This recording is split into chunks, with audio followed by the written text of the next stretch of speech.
Imagine living on an island so remote that the nearest inhabited land is over 1,300 miles away. That's the reality for the people who call Pitcairn Island home. Located in the South Pacific, Pitcairn Island is one of the most isolated places on Earth. But despite its remote location, this tiny island is a fascinating and unique destination that is worth exploring.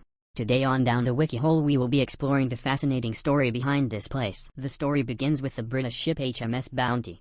In 1790 the ship was bound for the West Indies in order to deliver breadfruit plants from Tahiti. Upon collecting the plants in Tahiti the ship docked for 5 months.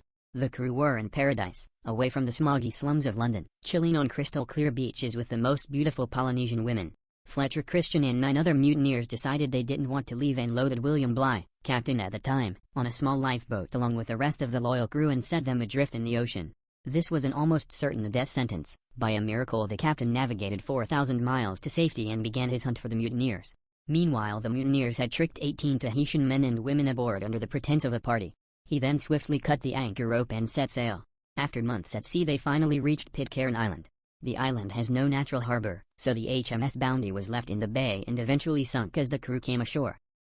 The crew survived by farming and fishing, but the harsh island life was too much for some as they resorted to alcoholism and murder. Adams and Young, 2 of the crew, used the ship's Bible to guide their society into relative peace. By 1850 the community was beginning to outgrow the island and thus appealed to the British government for help. Most of the inhabitants were then transported to Norfolk Island off the coast of Australia, which was a penal colony at the time. The population of the island peaked at 233 in 1937, but has seen a rapid decline due to immigration to New Zealand and Australia. There is currently only 47 inhabitants on the island. The island has always had a dark, criminal history attached to it, owing to its remote location and extreme isolation.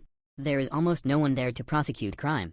However, in 1999 Gail Cox, a British police officer, was stationed at the island and uncovered a huge swathe of sexual abuse.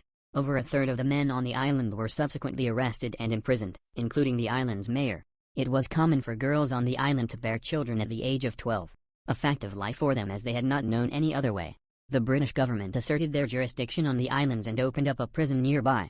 However, due to the complete isolation of the island, it was feared removing all the men would lead to the collapse of the community, and thus some were allowed out to complete tasks such as rowing the longboat, which was essential in getting supplies to the island. I hope you guys enjoyed my first video. Like and follow for more like this.